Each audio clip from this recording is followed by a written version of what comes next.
Tiniyak ng isang House leader na babantayan nila ang panukalang 2026 national budget mula sa pagsabatas nito kundi pati na hanggang sa implementasyon. Yan ay para maiwasan na mga kontrobersiya tulad ng flood control scam at super health centers. Nagbabalik si Mereles Moras.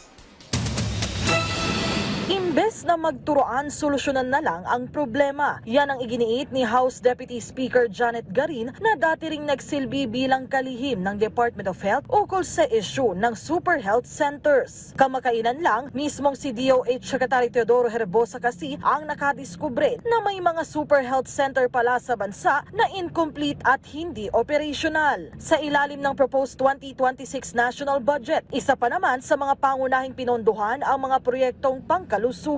Kaya giit ni Garin dapat lang na maayos ang implementasyon nito para mapakinabangan ng ating mga kababayan.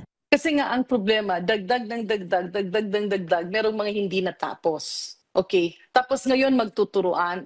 I don't think it's, siguro iba lang yung, the way you should manage things is to look at the problem, hanapan ng solusyon, and then pag-usapan. Sa ngayon, naka-session break na ang Kongreso pero muling binigyang diin ni Garin na maayos at malinis ang inaprubahan nilang budget proposal.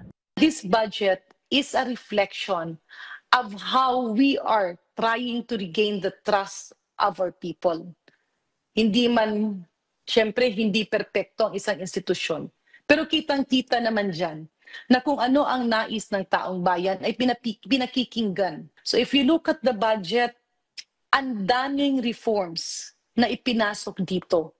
Mereles Moras para sa Pambansang TV sa Bagong Pilipinas.